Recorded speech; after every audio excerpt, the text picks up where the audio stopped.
I'm here with Chef Robert and we're in Stittsville in the kitchen, and today we're going to talk about how you can have fresh vegetables all year. Yeah, so with that, certain times of year, yes, we can get peppers year round, but there are times when you go and you get a whole case of like $8, $9. So this particular, what I'm telling you to do is to freeze them. But I'm not saying to fry them or anything. What I'm going to do is more of an older method where you're actually roasting it in the oven. You're getting some color on it, and that will allow it to then, when you put it into a bag like this, the skin will be able to come away. So for example, what I'm going to do is literally just squirt a whole lot of olive oil over that, rotate it around.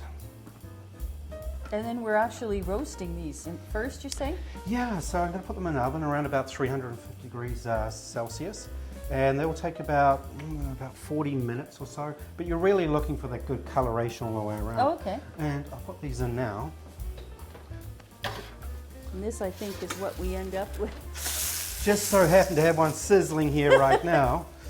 So you can see you've got that color there. And if you were to be careful and go back to a Ziploc bag, or if you prefer, you can use cling wrap or put it in a bowl and just cover it so you're sealing it. So what's actually happening is it's really sweating inside of there.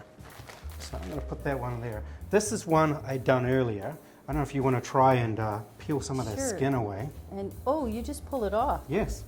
You know, I've actually never done this, and I love cooking. Isn't that kind of wild? Well, there was a restaurant that I used to work in New Zealand. We used to get like 12 cases of these guys in. And chef would have me there for hours, roasting in them. And same thing, we'd just put them in a Ziploc bag and then we would freeze them. And that would just have layers of them in the fridge, different colors. So great for a soup, pulling it back out for a salad because it still holds its dexterity as well.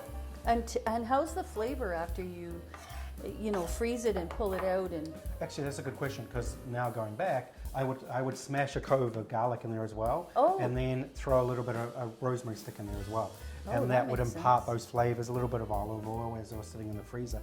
As I did it myself, of course, I do everything myself and put these in the fridge, except making my own tomato sauce.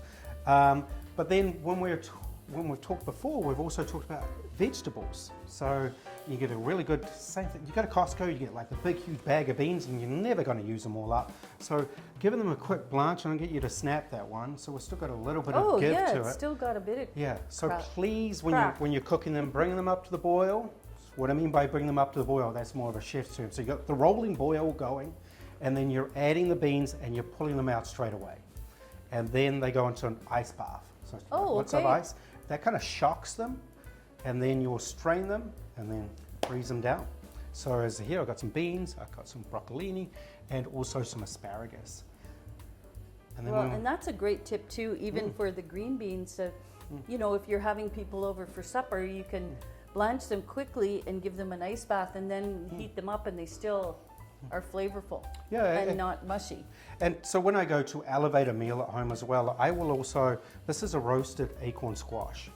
So what I've done is I've sliced that out, and these are already being roasted, so the seeds are taken out, and that freezes down perfectly as well. And you can imagine now when you start plating and you start, okay, I'm going to put that there, I'm going to put the beans, some asparagus, and it really starts building up, and then all frozen product.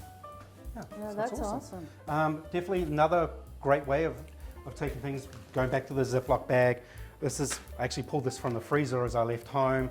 So it's dated, we put this in the freezer January 18. We're trying to keep it about 6 months. But this is an awesome barley soup that I made up from some chicken bones and some carrots and celery. And do you find that you flavor it with fresh herbs and things like that before you freeze it, or do you throw that in after the fact? Actually, thinking about that now as you're asking me, I would do that when you bring it back up. So when you bring it back to the boil, take a whole sprig of thyme or rosemary, or even dice it up and throw it in, and then it would boost that flavor and get everything going again. Oh, well, that sounds good. Yeah. Well, those are some great tips for everyday sort of elevating your flavor profiles, but also being able to eat fresh vegetables for as long as possible and take advantage of some of the farmers markets and things like that that are around in the summer. Thank you. Thank you.